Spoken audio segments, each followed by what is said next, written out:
El problema del pincel es un compañero de viaje que se va haciendo vetusto con el tiempo y que resulta ser que hay que tratarlo con otro cariño, porque no se remoza como el color. Y luego yo, como tengo una predisposición natural al amor a todo, imagínate tú el amor que tengo al pincel. Entonces, cuando ese compañero de trabajo resulta ser que ya se muere, que ya no puede seguir, que yo incluso le he hecho a él milagros para conservarlo, entonces a ese pincel vetusto, viejo, pero buen compañero, buen camarada, lo entierro como se entierra a un ser humano y le pongo encima incluso una flor. En mi jardín de Palafrugell tengo varios pinceles, compañeros entrañables, enterrados.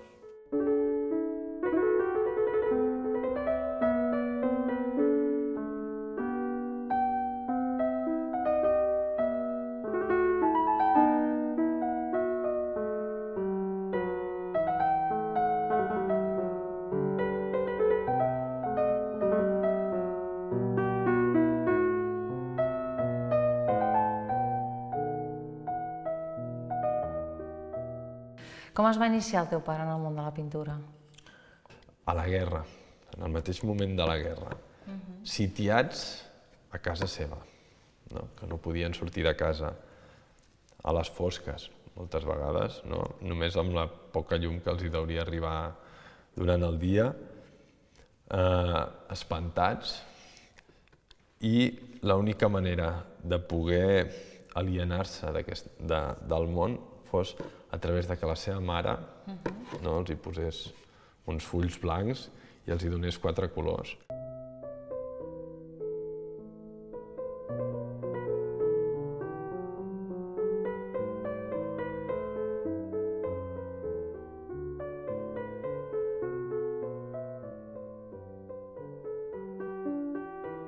I el grup de 10 al 7 va ser de l'any 48.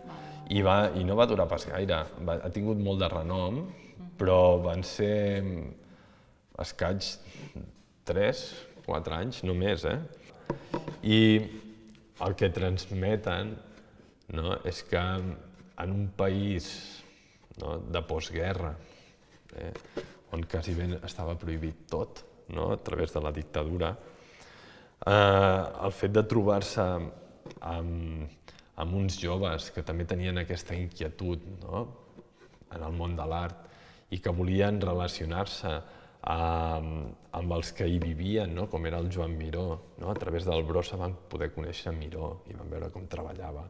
Llavors van poder conèixer el Dalí, també van veure com treballava. Llavors més tard van conèixer el Picasso.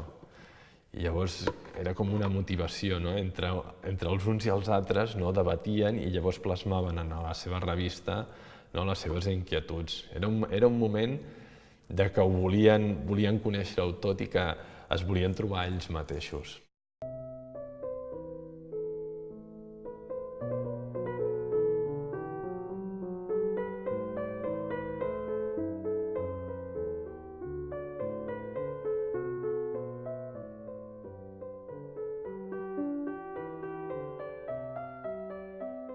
I Jean Leon tenia algun tipus de relació amb el món de l'art? Jo crec que sobretot ell tenia molta relació amb el que és el món del cinema, ja que es movia en aquests cercles dels artistes de Hollywood dels anys 50, dels anys 60, però sí que és veritat que en alguns dels seus vins va fer etiquetes especials d'alguns artistes, com pot ser l'Humà o pot ser Subirats. I arran d'això, aquests últims anys, des de l'any 94, nosaltres al celler també estem en l'etiqueta de Gran Reserva, hem anat ficant obres d'artistes catalans molt coneguts.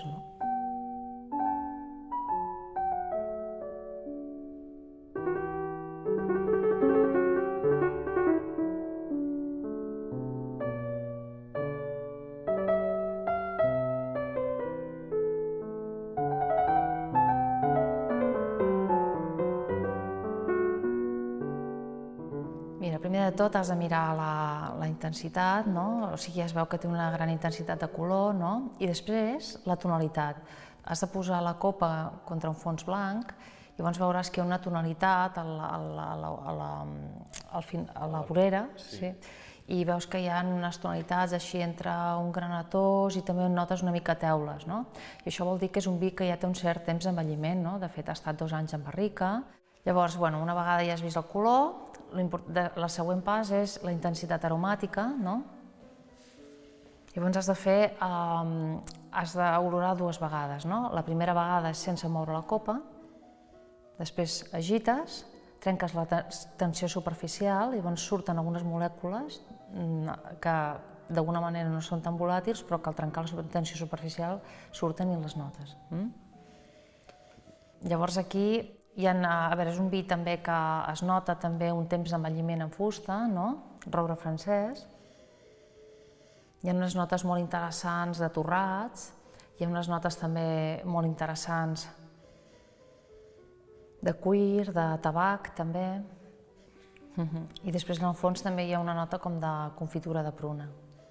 I com pot ser que hi hagi confitura de pruna en el vi? Sí, de fet, tots els aromes que tu trobes en una copa de vi majoritàriament et venen de les pells. A les pells estan concentrades tots els precursors aromàtics i també tots els polifenols que després et donaran l'estructura. Les pells de? Les pells del raïm. Llavors, el vi negre ho fas macerant les pells, no? I de fet aquests vins, justament per tenir molta concentració, tenen maceracions de pells de 3 i 4 setmanes.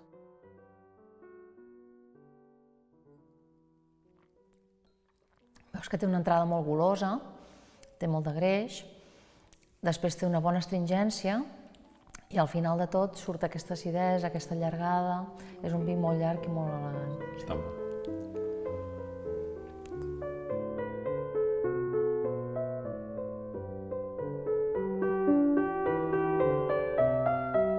És una obra ben geomètrica i aquí, com comentàvem abans, apareixen aquestes esferes i aquestes interseccions. I aquestes interseccions què representen?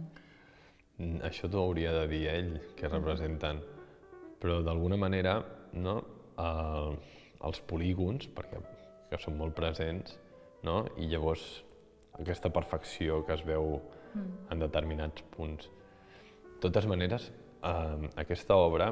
A mi m'agradaria per això saber tu com ho interpretes, perquè al final sí que he tingut quan hem tret aquesta etiqueta, m'agrada preguntar a tothom què és el que experimenta quan veu aquesta etiqueta, perquè cadascú veu coses diferents, no?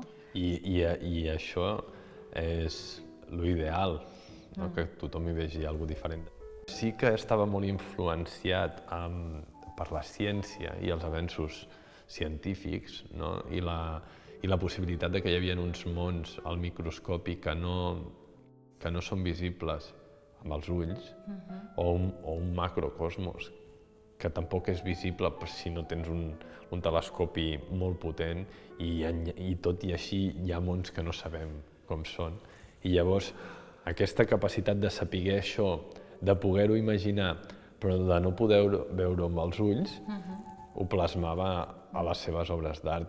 A mi m'agrada que parlis de cosmos, perquè jo justament, quan veig aquesta etiqueta, jo personalment veig el cosmos. Sí o no? Sí. Però tant podria ser el macro com el micro. Sí. El meu pare ho deia que, i això era molt interessant, deia que quan la naturalesa l'has de practicar, l'has de tocar amb els dits. I no només s'arriba a notar la qualitat de la matèria, sinó que inclús s'arriba a notar la qualitat del color. Amb els dits? Amb els dits. I llavors, a través de la polpa dels dits, de la visió de la polpa dels dits i de la visió òptica, en treus una conclusió que t'emociona. I llavors has de realitzar l'obra plàstica. Llavors deia que en aquest moment en què comença a realitzar l'obra plàstica és el que no pot explicar.